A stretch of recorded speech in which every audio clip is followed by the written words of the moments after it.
Hello everyone, welcome to Real Estate Valuation and Management Module 4. Uh, this module deals with marketing and finance, and what we're going to talk about today is marketing real estate. This particular session is going to help you all in completing your projects.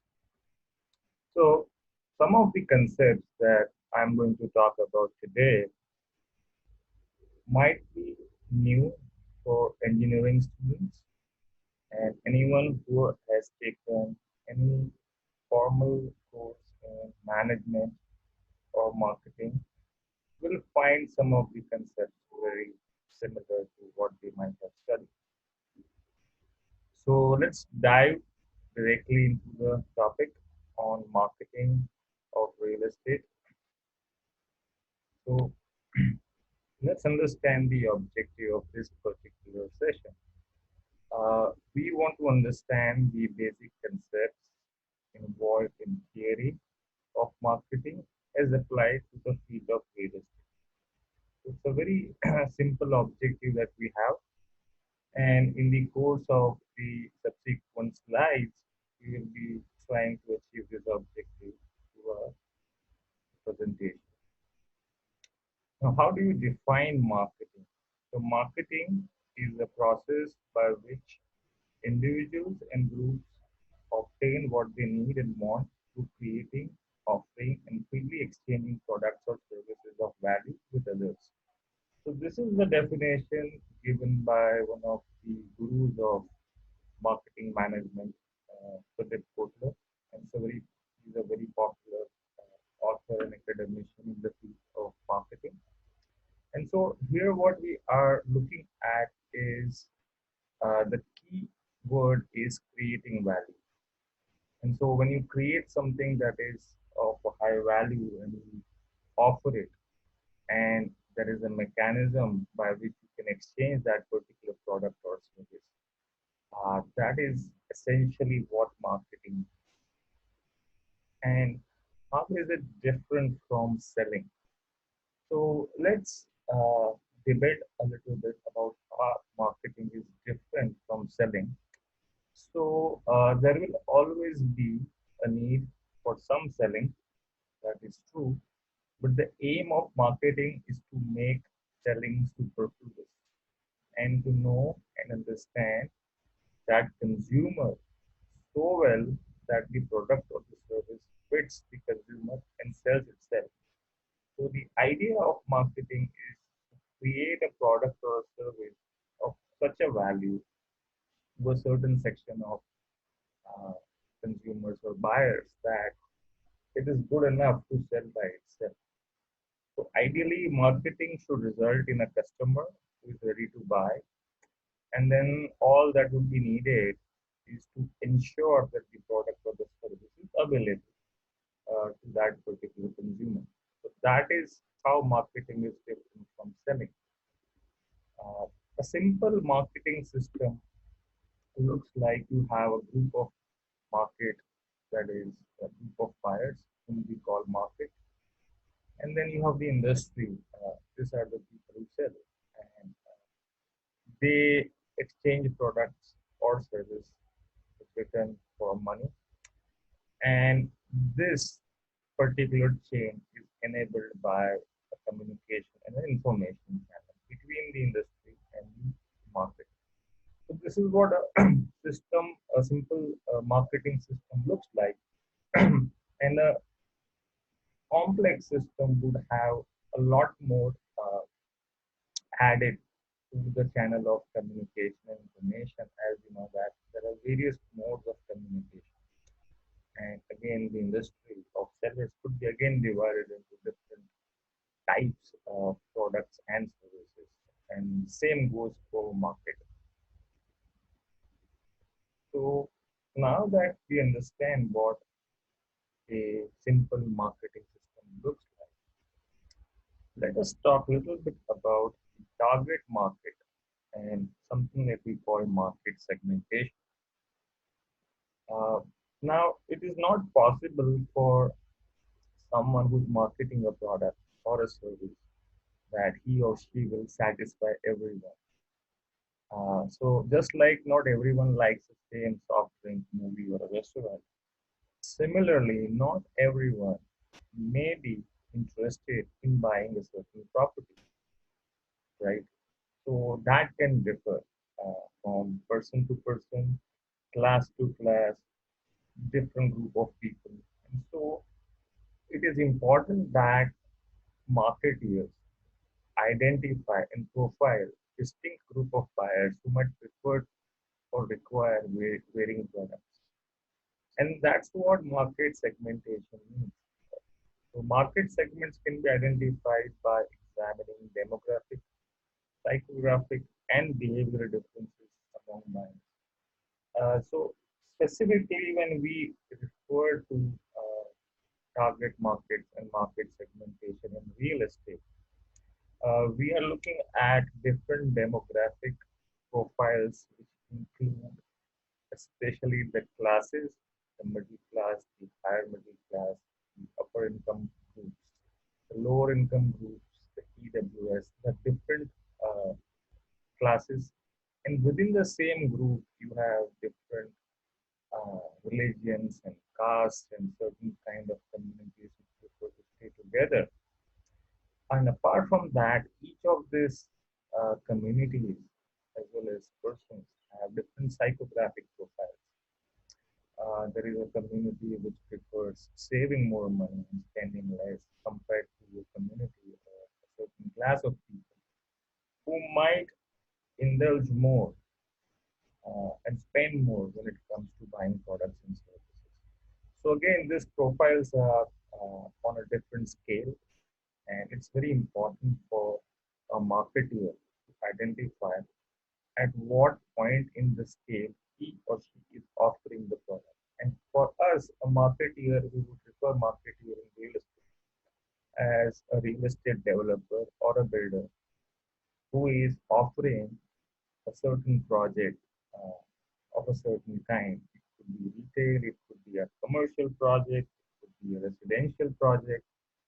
And it is very important for him or her to know, or for that company to know, which is the target market they are interested in selling this. And they have to ensure that that particular market segment is ready to buy this particular property if offered with the right value it's been created for. That is very important. And so, if we want to look at a little deeper as to what the existing scenario is in market segmentation, you would come across two kinds of uh, property buyers. One would be an investor, and other would be an actual property user. So the question here is, whom do you target? Do you target the investor who invests and buys in your property every new project that you come across, or would you directly be willing to sell to the actual user of that particular property? So those are the two questions you need to answer. Is it for both of them? Okay, because you have to position your property as a developer, right, so that it offers something for the both or either one, depending on what market segment you're looking at. Secondly, when it comes to the type of property, be it commercial or residential, uh, especially if we talk about residential, then again there are different types. One is a luxury real estate property, a property which is four bedrooms and higher or larger in size, better in location, as compared to a property which is affordable or some property which is we classify as economically weaker section housing. So, which is the segment you're looking at? Because again, if you're looking at the affordability segment, you want to ensure that you get everything right in terms of pricing, in terms of size, in terms of the location. Everything has to be right. If you're offering luxury property, vis-a-vis an affordable property. Then again, it has to meet the expectations of that particular group of people who are willing to buy a luxury property. So that's what needs to be clarified before you enter a project. Same goes with a commercial project as to do you prefer a retail over a pure office building or would you consider a mixed design? And finally, if you're looking at the final end user of a project, you want to ensure as to whether you're targeting a certain class of people or you're targeting a certain caste. Because if you're targeting a certain caste of people, your project should have certain properties that are needed to cater to that particular caste. And it is very common as well as it is very healthy, especially in terms of social security, for people of similar caste to stay within a single neighborhood. That we know, and that is happening all across the world, and especially in India, where the castes are so diverse that, of course, when you look at the urban metros, the caste ghettos are practically very few. There are neighborhoods which are caste dominant, but overall projects are mixed tenant projects. Mostly it is leaning for the classes. But if you look at tier 2 and tier 3 cities, you can see a lot of neighborhoods where uh, projects are revised, marketed, and sold where a particular caste is kept in mind. And that we will talk about in our next slides as to what kind of needs and wants a certain class of caste of people might have. Now, continuing to the target market and segmentation, it's very important that we distinguish between something that we call a marketplace and something that we call a market space. So marketplace is something very physical, like a market where you can go shopping, where you can go buy stuff. So in case of real estate project, uh, the physical marketplace would be limited one to the product itself, that is the property. Unfortunately, an immovable property cannot be taken to a physical market to get sold. But yes, you have property shows and you have uh, those kind of uh, uh, events where you would showcase the property for the people who are interested to buy, like a one-stop solution physically. But again, it is difficult to sell your property there from that particular marketplace. And the second we're going to talk about is the market space, which is the digital space, uh, where you have internet portals like in India, you have portals like 99 Acres, Magic Bids, which showcase certain properties. And the market space would also include the website of the developer himself. Uh, that will also can be classified as a market space. And again, how you target people through a marketplace or a market space is very different. And that is the reason why it is important that both of these markets need to be explored right, depending on what kind of target are you looking at for the property. So, if you want to differentiate between a need, a want, and a demand for a real estate project, how do you do that? Now, every real estate developer would try to understand the needs of a changing customer in terms of type of home he or she wants, who prefer to own and build with those needs, wants and demands in mind. And this is a little easier said than done because there are certain kind of needs which are very basic to a real estate project that customers have in mind.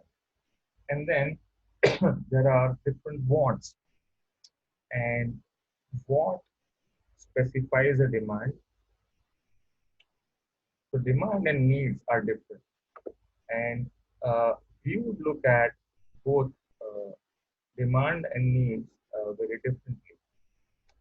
Uh, if a project is, uh, I would say, if a project has certain kind of buyers, let's say that buyers who specifically know exactly as to what they're looking for in a property, and they may be able to get everything that they need from a project, but they may not fit into the demand of that particular property.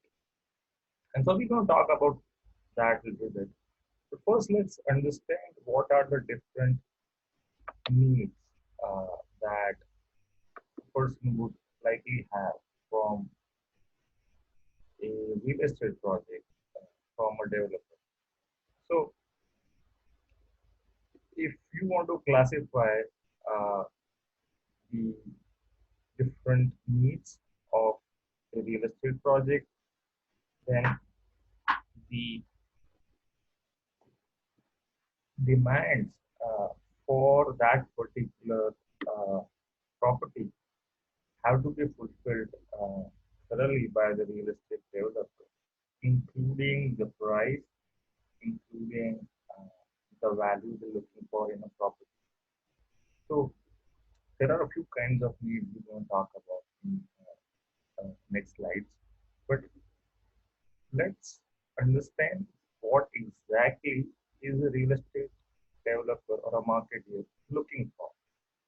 So ideally, they are seeking for a certain attention or a response, especially from a customer, and it's very difficult to classify a customer directly. So we would call that person who might be interested in buying a property. Okay. And if both the parties are seeking to sell something to each other, we would call both of them a marketers. And it doesn't usually happen in real estate.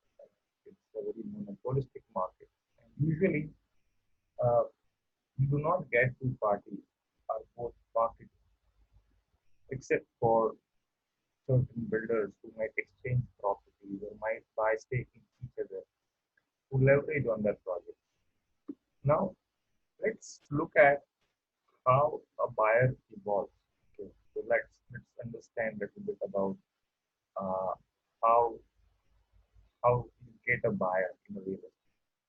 So initially, when there is a real estate project and somebody inquires about the project, especially prices, features, have a visitor on a real estate construction site asking for certain information about a project, especially related to the size of the project, the size of the unit they may or may not buy with features. You could call that person a browser.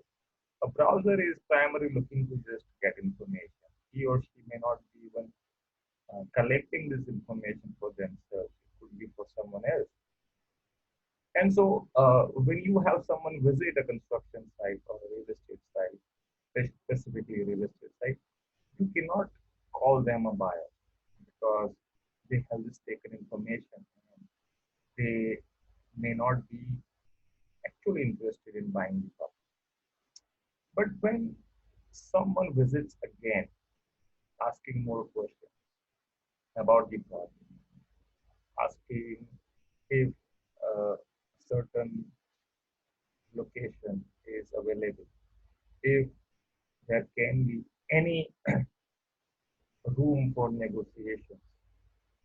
And again, this is a second visit usually done by the same person, and that is when you would call this person a suspect. This is a potential lead. Now, this person may be inquiring either for himself or for someone else to buy this particular property. And when the person visits a third time, and there could also be a situation where this is happening in the second meeting itself, when the person informs the real estate developer about the competition as to what the other developer is selling something for, or what neighboring project is going for, ask for discounts, specifically pinpoints that this is the location I want my property to be in, maybe on the third floor, maybe on the fourth floor, on a particular corner of that particular site, and has a very specific preference in mind and request if those can be arranged. Now, this is when we're talking about the browser comes suspect turned into a prospect.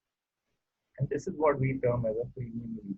Now, this person may not eventually buy in the property, but it is true that this person definitely is a prospect and will maybe buy in some other property if it's not in your particular project. And finally, when negotiations are happening,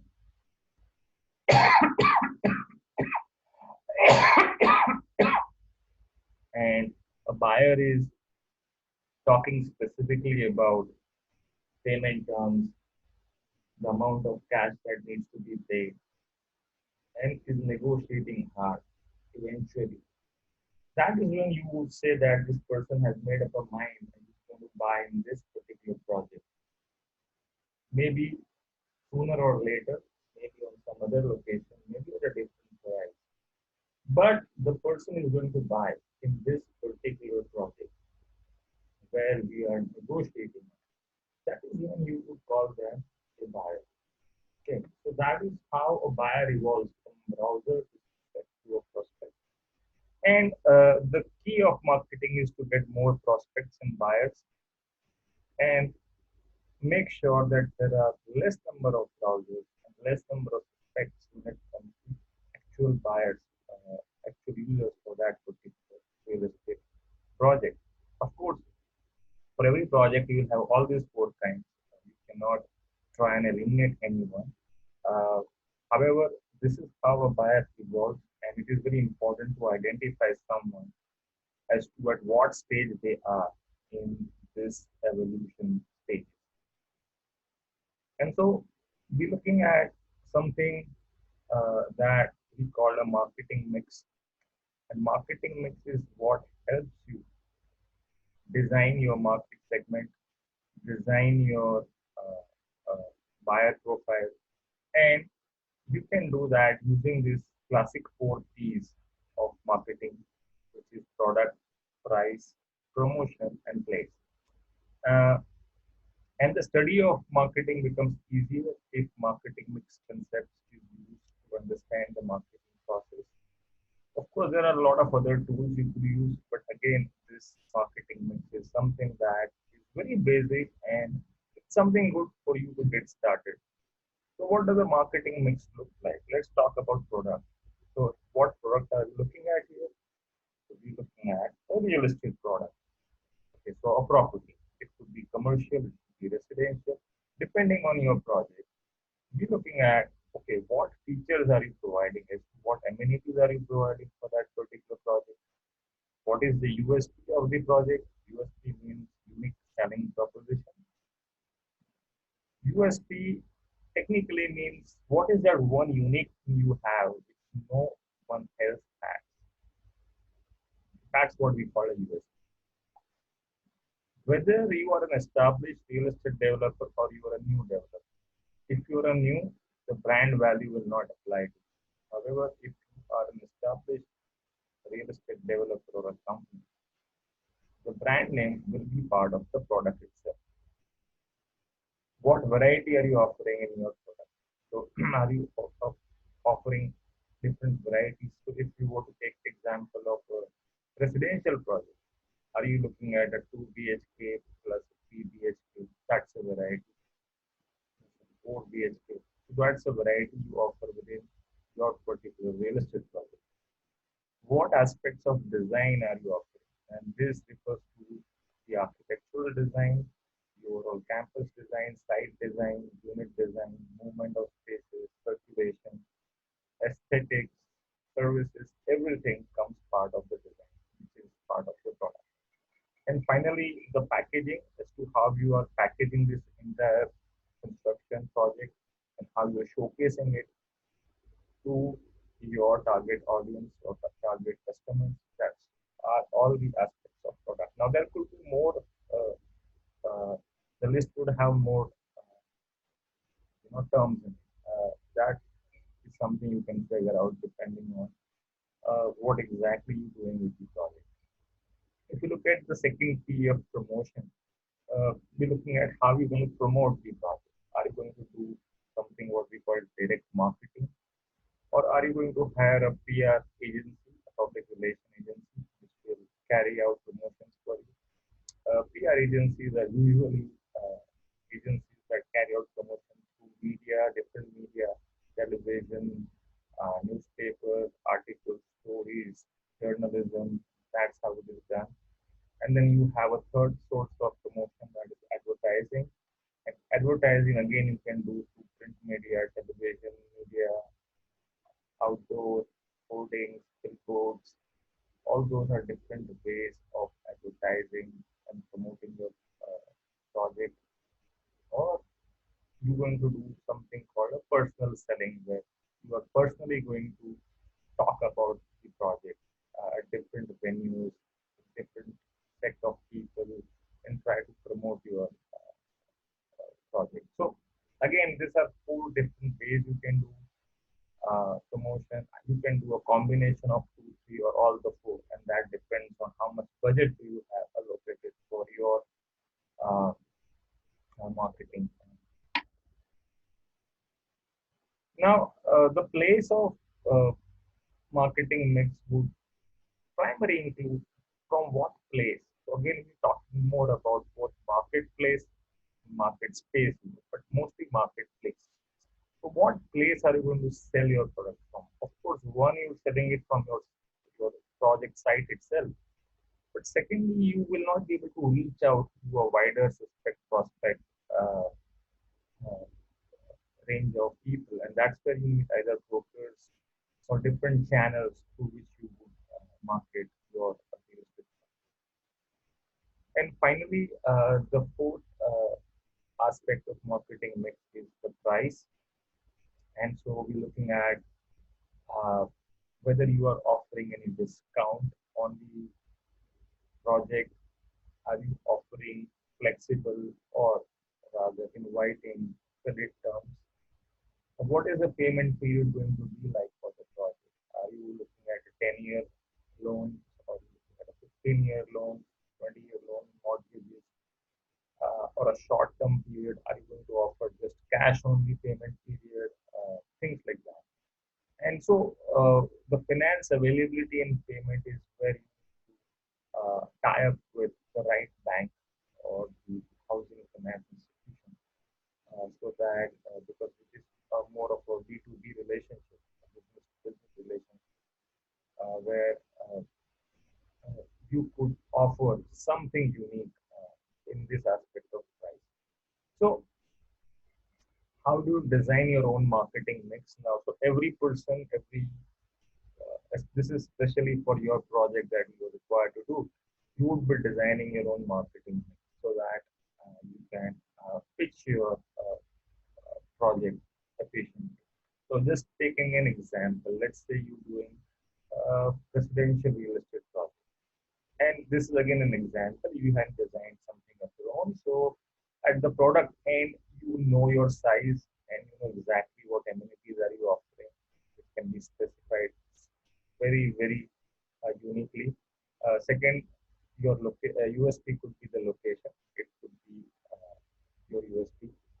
You don't have a brand name. Maybe you're not doing anything in brand name.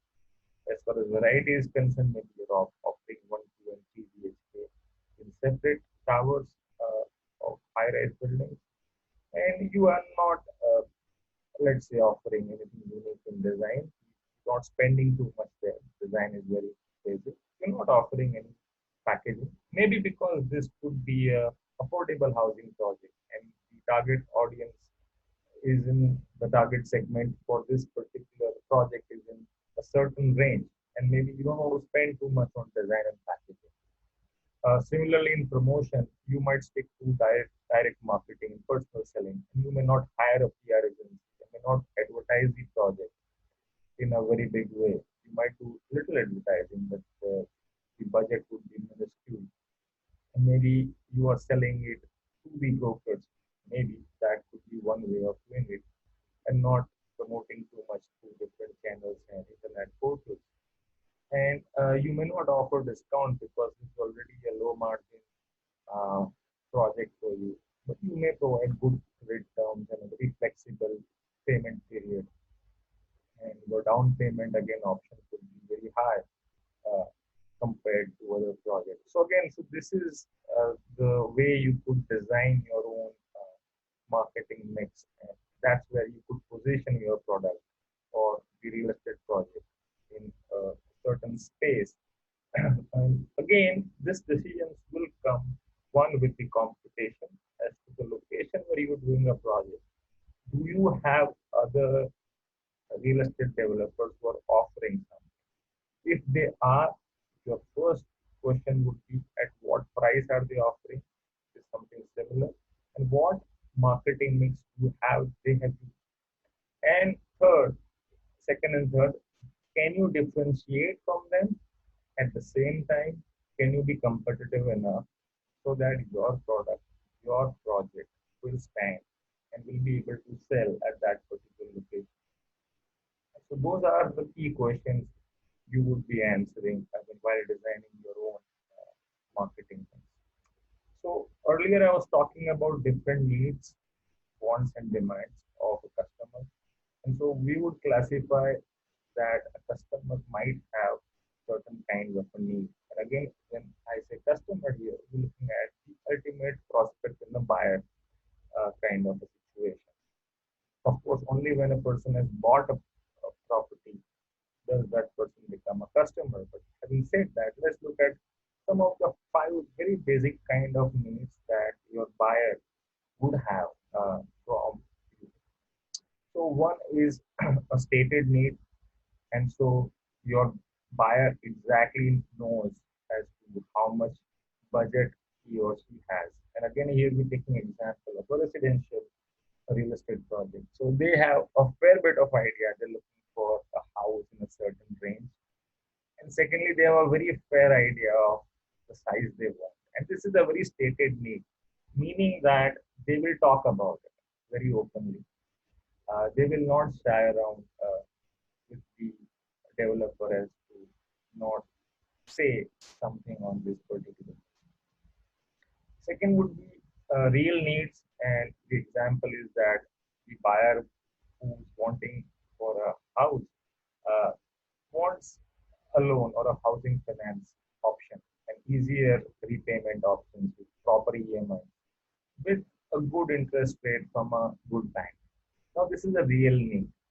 And again, this is something that a real estate developer needs to understand because the property is a very expensive product compared to other products, right? And so it is very important that they have something figured out as to how are they going to tap into the real needs of this buyer who comes to buy the property. Then there are unstated needs. These are the needs that they will not talk about. So a customer expects a good service from the developer in treatment after and after sales service. This is something they will not talk about. Uh, a buyer or a customer expects developer to assist in getting all procedural work related to the purchase. So again, when we're looking at uh, the service end of a real estate project, looking at there are certain expectations and certain needs which a buyer is not going to talk about, and that's what we mean by unstated needs. Then there is something called delight needs, and this is where a customer expects that the developer would give him the discounts and fees. And there is some room for negotiation so that a customer feels or the buyer feels, okay, we got something the way we wanted it. And they also want early bird incentives. So if they are early in buying a project, buying the property from a project, they expect that it should be a little cheaper than it's offered to other people. And whenever a customer or buyer is felt that something they got is a little cheaper than its actual value is, and or they got it little cheaper compared to some other person. The delight need is intuitively satisfied. And so this is another aspect that a real estate developer needs to look at. In fact, this is true for other products as well. But again, because we're talking specifically about real estate here, most of the examples that I'm giving are in connection to the real estate project. And then there are secret needs. Uh, this is are the needs a customer or a person or a buyer would never talk about anyone else. And again, I'm giving examples for real estate projects that the buyer or a customer wants to be seen by friends as a savvy consumer, as to they do intuitively, secretly feel that when I'm buying a property, how do their friends feel about that particular developer or property? A customer wants his friends, colleague, family to appreciate the product they have bought. And so again, if they are going to invest or buy in a certain property, which is not spoken in a or felt in a right way with the people nearest surrounding that particular customer, then again, that secret need would not be satisfied. And a customer would like to live in a locality whose their status. And again, here we're talking about the class divide. And so these are some of the secret needs they might have. And they want to, as a real estate developer, you want to ensure that these needs are fed to the customer unknowingly, uh, psychologically. They should be communicated well so that they are sure that okay, this property they are buying is the right one. So this is where it is important to advertise, to promote the projects such that it creates a positive vibe air around potential buyers and browsers and prospects. Even people who may not be willing to buy a property should look at the project in a certain way that if someone asks them about the project, they would talk positively about it, or at least they would feel that yeah, that is not a bad investment for someone else to make, especially if that person is from their own family or happens to be a friend or a colleague at work. So these are the secret needs that need to be looked at. So one of the tips, of course, to meet this particular need is to brand your product well and to package it well, because this needs won't be spoken about by a potential customer or a buyer. And so what you're looking at something that we refer as customer satisfaction. And so you want your customer to be satisfied. So we're looking at one buyer from a real estate project should be happy enough that he or she can pull five more. Okay, more of word to mouth. It's more about I have invested, I have bought in this property, and so he or she should be very satisfied after investing in this particular project or a property, because we know that a project takes 2 to 3 years to complete, and a lot of buying is happening early to kill the competition. So once the project has started, people start booking for that particular property. And so there is a quite some time of 1 or 2 years where it is important for the developer to keep the customer satisfied. And so we're looking at things like performance versus expectation. How does the developer perform, and what are the expectations of the customer? And there was a huge mismatch here. We know that that is the reason why RERA came about, the Real Estate Regulation Act, where lot of developers were not performing the way they should perform when it came to real estate projects. Satisfaction versus disappointment, desired outcome versus actual value, and value of ownership versus actual use. So if your buyer feels that the value of ownership is much more important than the actual value of the property itself, he is likely to be more satisfied. But if reverse was true, where uh, the buyer would think that the actual use value of the property is much more satisfying compared to the value of ownership, then that realization will only happen after they have moved into the property, and that might take 2 3 years upon possession. Uh, so you might want to look at the value of ownership as more important initially for customer satisfaction as compared to the actual use value. Of course, if you have the properties readily available to move in, focusing on the former would be better compared to the uh, previous one. And so, how do these buyers form their expectations? Well, they are usually formed based on their past buying experiences, advice they get from friends, different competitors, what they are offering and at what price. So these are some of the things that they build expectations from you as a developer. So if you are a developer, your buyers have a lot of expectations from you. And these expectations are coming from their family, their friends, their associates, people who advise them, their chartered accountants, your competitors, what they're offering at what price, what information is passed on, what promises are made, what is the timeline of the project, when the possession is going to take place. All these are a part of expectations of the buyer. And so, if a marketer raises expectation too high and fails to live up to them, then the buyer is likely to be disappointed. So, the idea is never promise something that you cannot provide.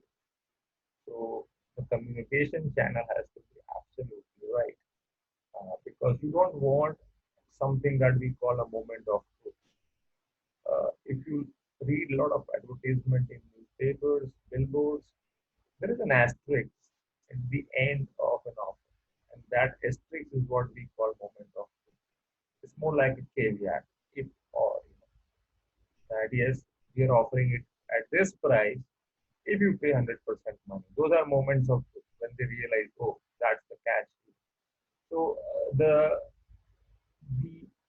idea is that if you want to meet the expectations of your buyer, ensure that uh, their encounter to the moment of truth uh, is smooth and positive. It's not something negative. And if this is positive, then there is a likelihood that they'll be loyal to the product they wish to buy. That's one way of doing it. When we're looking at advertising and branding, specifically for real estate projects, it's important to highlight your USP, the unique selling proposition, because that's going to make you stand out. If you do not have a USP, then you need to talk to your advertiser to help them find it, the USP in your product. Secondly, to create a brand so that every product will look special. So developers form companies and they really create a huge brand value. They spend a lot of money so that they know that even an inferior product on a bad location is going to sell because they have created such an amazing brand. So, of course, it's not true for everyone. Not everyone chooses to provide an inferior product or a bad location. As if there is no bad location in real estate. But when I say bad location or inferior product, it's always with comparison to other products that are available in the market. And one of the another purpose of advertising and branding is to influence choices and leave no options for the prospect that they would be driven highly to only buy in your project. That's what influence does. And that's where advertising and branding helps. And so we look at how do you get a lifetime customer. Now there is no such concept as a lifetime customer. I mean, even if you look at the cell phone markets, I mean, it's a good example. Okay, people, how many people say I only buy Samsung phone or an Apple phone. Well, if there are, that means that's good.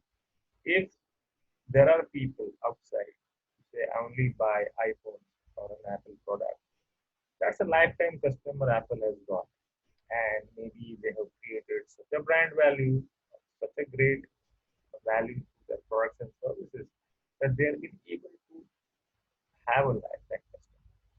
But if you look at other cell phones and other companies, then a person may not be loyal to one particular brand. And so, technically speaking, today, as we speak, lifetime customer does not exist. They used to exist. And if they exist today, the brand has done a fantastic job in maintaining lifetime customer. So, in real estate, can you get a lifetime customer?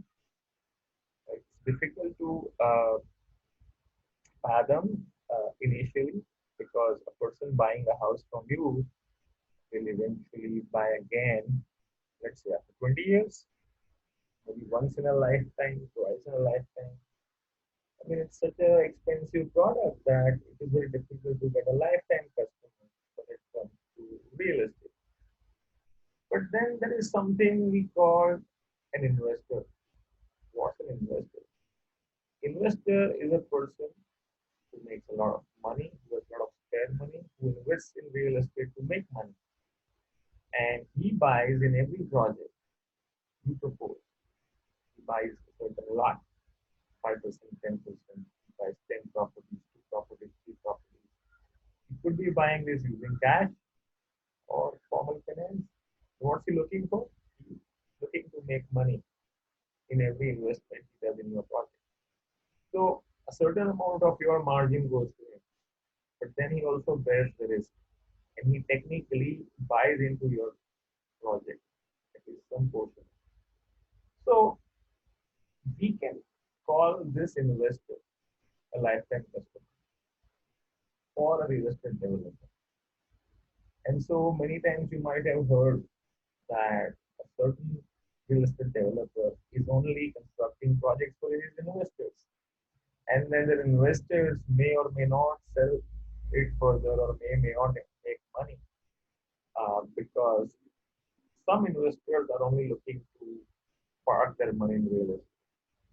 Many times they don't even want a huge profit out of it. They just want their money to sit somewhere. If the money is cash, then they just want to stash it somewhere. And real estate is one of the best ways to stash cash money. Everyone knows that. And so you might want to look at this very differently, but there are a lot of real estate developers who are looking at the investor as a major customer in their project and not the end user. And a lot of projects, a lot of marketing, a lot of market segmentation is happening, keeping an investor in mind. Because if they have certain number of investors, they know that the project is already sold before they begin. And that is the reason why you have a lot of vacancy in a lot of projects. A lot of projects are constructed, completed, but not occupied fully because a lot of those properties is uh, owned by investors. Investors who have more money, who already have 50 properties, but they're earning so much that they can afford buying more property. And so maybe they're not looking at stock market or someone else, some other markets to invest, but they prefer real estate market. And they will buy in all cycles of the market, the expansion, hyper supply, recession. There are some people who just keep getting money. And so that's why real estate projects keep on happening in all markets. Yeah, there could be times when they are low and they're not spending. But so we look at a lifetime customer, we look at investors as one of the lifetime customers. But that may not be true with all projects. Some developers, some projects may not require investors. Maybe they are directly beneficial to the end user. And that's what the purpose is of that project. So depending on what your project is, you might want to look at if you have a lifetime customer your faith in them. So that's what we're looking at. So a highly satisfied customer usually stays loyal to your brand. He or she talks favorably about the company and the project outside and pays less attention to the company brand and advertising. So once that rapport is built up, they will not look somewhere else. They might, but usually they don't if everything is going right for them. So if you have an investor whose intention is to make money in your project, make sure he makes money so that he comes back again next time. Because whenever anyone wants to make money in real estate, there is definitely some amount of risk required because it is capital intensive investment. So investors, we look at investors with lifetime customers. They usually get early bird discounts. They share large amount of risk. They make profit for developers, and the goodwill is very important of that particular developer. They're mostly operating on the cash economy, and they might be investing in real estate as a part of their portfolio diversification. And they more or less control the prices. I mean, if real estate project prices go up sharply or don't correct even in recession, it is primarily due to the leverage that investors have in a project, where developers cannot sell anything lower than the price they have offered it already to an investor. Otherwise, investors will lose money. And so it is very important that when you look at the market and the prices, you know the base price, or you are able to identify that this is the investor price, this is the retailer price, this is the price we sell from our office. Usually, the investor price is at the bottom.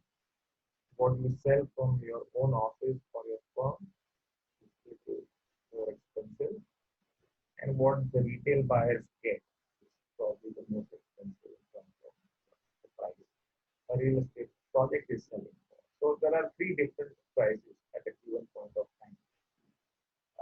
Real estate project. Maybe we can discuss this in detail in question answer rounds that you might have for this particular uh, session in marketing and your project. Now, how to create a unique selling proposition? Well, I mentioned earlier that it's usually the location, it's usually what's around it, what juxtaposes the particular project, what's next to it, what connections it has, how nearest the airport is, or what's right facing the location. Anything that is unique around or in the location itself could be one of the great ways of creating USP. Another way of creating USP is through design and features, and looking at different amenities that are provided, what kind of design are you offering, and there can always be a uniqueness to this aspect. That's how you can differentiate uh, from the competition and can pitch it as one of the use. A third would be if your product or your project is appealing to a certain lifestyle, appealing to a certain community, and the way they live, of course, that also creates a USP. I know a lot of developers who are creating projects specifically for the Jain community, and so they ensure there is a tempered terrace within the complex so that they can attract them, which is fine because if they know that their 80% of buyer or investor base is coming from a certain community, they will have certain needs. And so again, here I give an example of one of the community, and then this can be extended to several communities, especially if and only if uh, community appeal is a part of your USP. It fits your market segment. Only then you do this. Otherwise, it may not be required. Uh, Social segregation will not work as a USP. So, what I mean to say is that you cannot classify a project where you are socially uh, dissecting a community or a certain. For example, you cannot have a project, let's say, it's only for couples, for childless couples, because couples who don't have kids or who don't want kids want to live in a community where there are kids around. Okay? They don't want to be isolated and labeled as we live in a building where there are only couples. Same goes with senior citizen housing. One of the reasons why senior citizen housing projects are not taking off in India is because you only have old people there. The old people want to live with young people, children, they want to live around places where they can interact with people of all ages. So again, when so the social segregation is something which is not a good use in real estate. And again, this I'm saying through my experience working in the field and knowing that that does not work. There may be situations where it may work, but for that, the value creation has to be so strong that it removes any kind of intangible uh, stigma associated with being a part of that community or that particular property. And so, if you're using social segregation as a USP of your project, you want to ensure you do it in the right way and you're not doing something that will not work. So, a test survey is important if you do the social segregation. So, this is to sum up the talk I had for marketing. And in our next class, we'll talk a little bit on finance. And so I'll be looking forward to the questions from your end. This particular presentation, the PPT will be shared and available on the WhatsApp group of this course and on the Google Classroom as well. I'll upload it. And should you have any questions, uh, please send across all the questions to me uh, within 3 days after I upload this presentation video so that if required, I'll make a new video